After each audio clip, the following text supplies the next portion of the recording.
Want to speed up your language learning? Get access to all of our best PDF cheat sheets for free. Just click the link in the description and sign up for your free lifetime account right now. Hi everybody, welcome back to Top Words. My name is Alicia and today we're going to talk about 10 ways to improve your writing. So let's go. Don't use text speak. Okay, so the first tip to improve your writing is don't use text speak. Text speak. By that I mean, for example, like BRB or LOL or those kinds of words. The words that you use on the internet, like SNS or in text messages with your friends, those very short, like slang words, TTYL or LMAO or those sorts of acronyms, do not use those in your formal writing. If you are writing a letter, a business email, whatever, do not use those. The only one that you can use in a business email, so not in a letter of recommendation, not in a formal letter, but the only thing you can use that's sort of text speakish is the acronym FYI, which means for your information. You can use FYI in a mail to your colleagues and an email to your colleagues or your coworkers, but usually it's with somebody you have a good relationship with. You can say FYI in those cases. Other text speak, other acronyms like that, don't use them. You will sound immature, you will sound too casual. Not a good idea. Use proper punctuation. The next hint is to use proper punctuation. Proper punctuation. Punctuation, for example, we have commas, we have periods, semicolons, colons, apostrophes, quotation marks, parentheses. All of these are punctuation marks, the little points in our writing that tell readers where to stop reading or how sentences are connected. Using proper punctuation in your writing will help your reader understand you. And if your reader understands you well and you've used proper punctuation, you will also look a bit smarter too. If you're not using proper punctuation, like for example, if you forget to use an apostrophe in a word, it's gonna look kind of bad, honestly. For example, if you use the word your, Y-O-U apostrophe R-E, if you leave out the apostrophe, if you just write Y-O-U R-E, it looks lazy. It looks lazy. So make sure to use proper punctuation to avoid appearing lazy. So don't forget your little periods, commas, semicolons, all that. Don't repeat the same vocabulary words. The next tip is don't repeat the same vocabulary words. Don't repeat the same vocabulary words, she says, repeating the same sentence. But don't repeat the same vocabulary words means if you are using like an adjective, a specific adjective in a sentence, don't use that same adjective in every other sentence. Like try to use different adjectives to describe your points. If you are always using exactly the same words to describe your point, like if, for example, I want to write about cake. If I want to write an article about cake and I just say, this cake is delicious. This cake is so delicious. I loved this cake because it was delicious. This was so delicious. It's boring for the reader to read the same word every single sentence, and also you're not really communicating very much. If I just use the word delicious to describe a cake, the reader doesn't understand why the cake is delicious. So give more detail. When you're sharing your opinions, of course, this time it's a very simple opinion about delicious cake, but use a variety of different adjectives. Support your arguments with statements that use different vocabulary words. So don't always say the same word to describe something. Try to use a lot of different vocabulary words and think a lot about different adjectives you can use. If this is difficult for you, there is a tool you can use. The English word for it is thesaurus, thesaurus. So many of you know what a dictionary is, a book or a resource to check the meaning of a word. But you can also use what's called a thesaurus. With a thesaurus, you can search for synonyms, words which have the same or similar meaning as other words.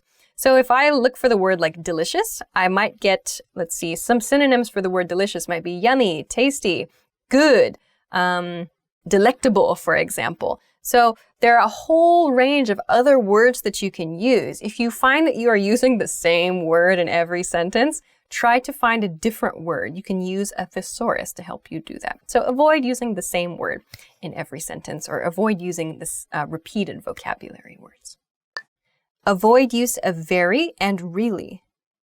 Okay, the next tip is to avoid the use of very and really. By this I mean, instead of saying, to go back to my cake example, the cake was very delicious. The cake was really delicious.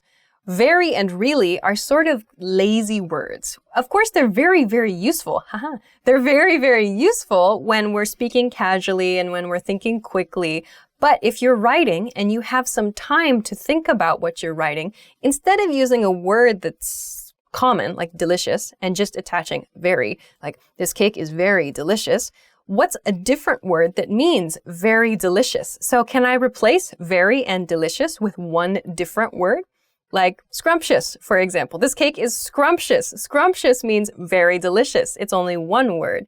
So if you can do this, if you apply a word that means the same thing as very or really plus another word, it's going to level up your vocabulary and you're going to reduce the number of words in the sentence. So if I say, this cake is very delicious, or if I say, this cake is scrumptious, scrumptious has a much stronger meaning than just very delicious.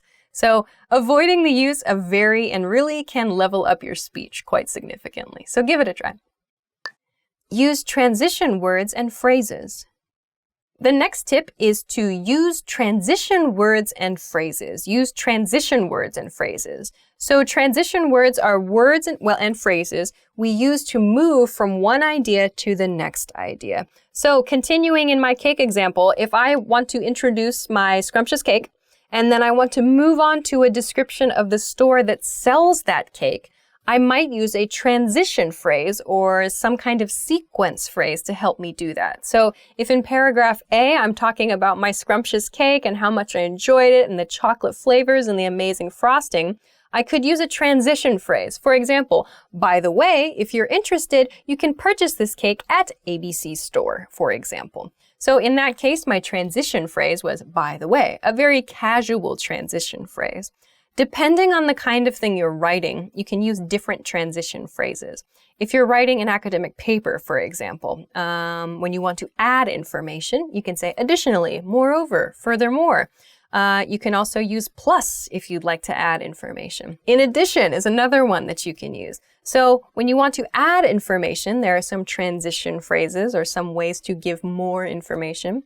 To describe a sequence, you can say next, then, following that. You can use your words like first, second, third, fourth, depending on the sequence. You can say subsequently or consequently as well. So think about the relationship between the points you're introducing. Think about all these different relationships. How do you want to connect these ideas? So instead of just listing your points, each point, try to think about how to connect those points naturally.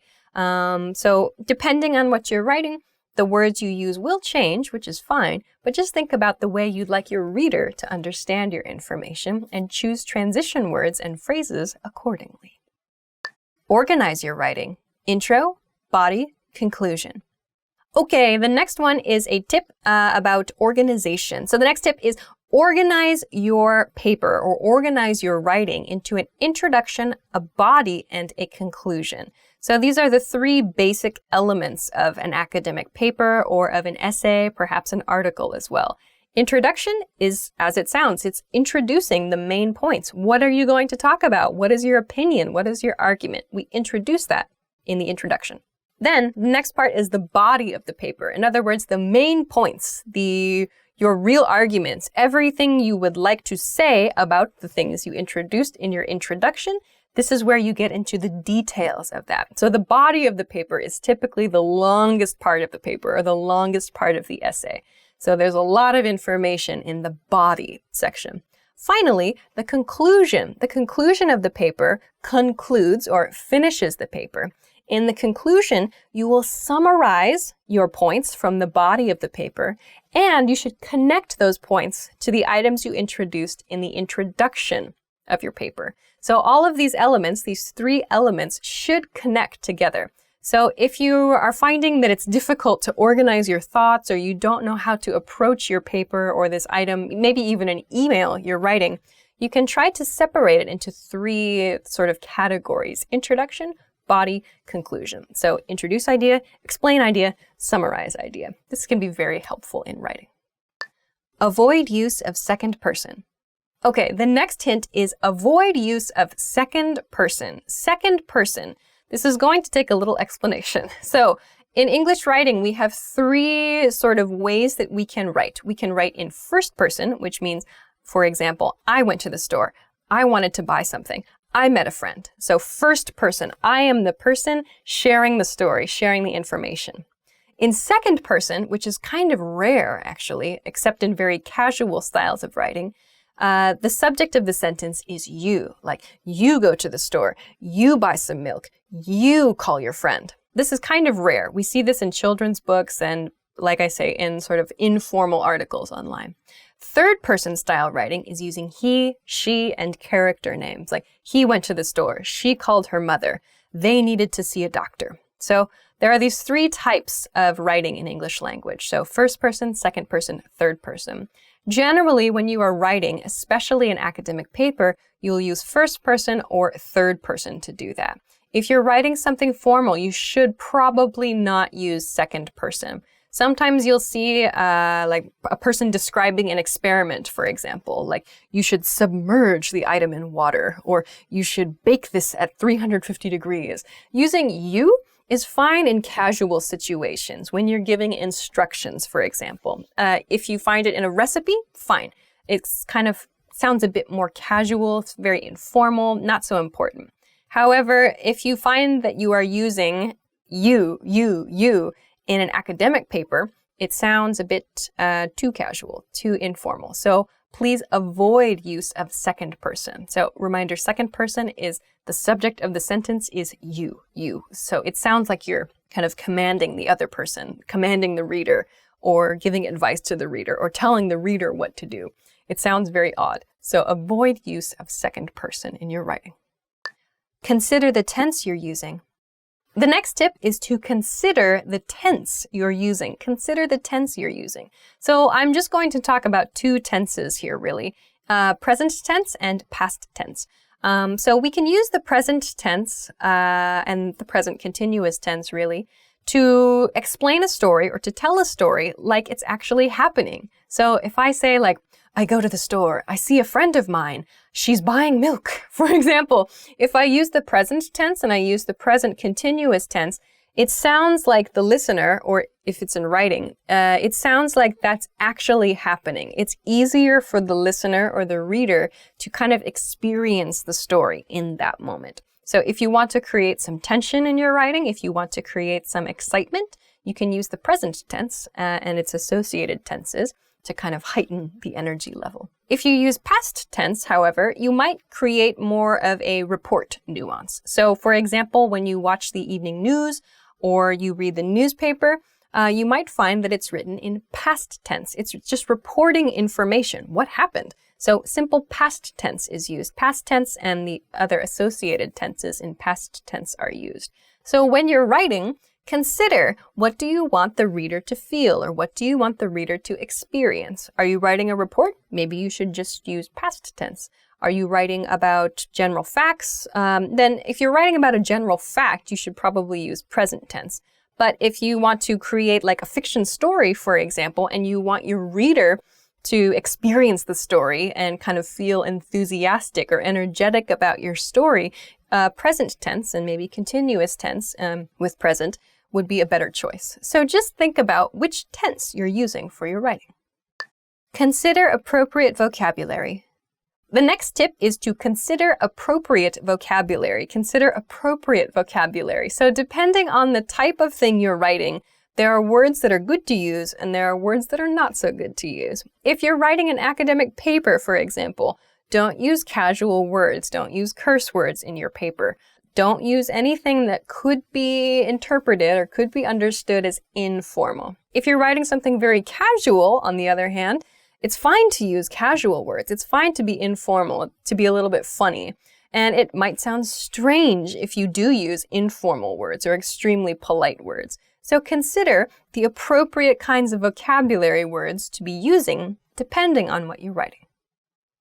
Learn to use references.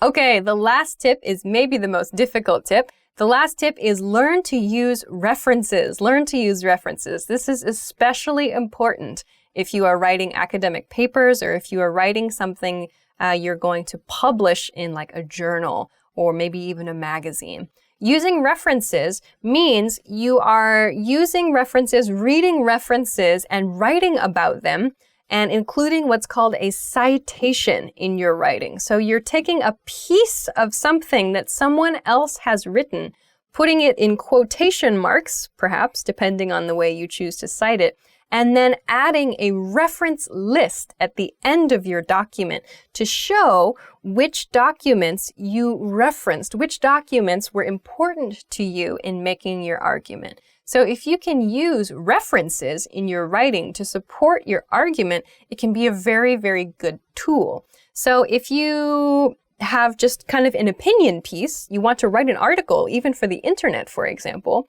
it can be very, very helpful to support your argument with links to other references, with links to other information about your opinion. So yes, it's most important, it's most focused on in academics, in academia really. But if you're writing even for the internet, learning how to reference properly, learning how to include others' works properly in your work can be extremely valuable. So try that out. It's a big topic, it's a difficult topic, but learning how to use references can really help you improve your writing. So those are 10 ways to help you improve your writing. I hope that there were some useful tips in there for you. If you have any questions or comments, please feel free to let us know in the description. No, not the description. Okay, I'll try it again. Okay, so those are 10 ways that you can hopefully improve your writing. I hope that those were useful for you.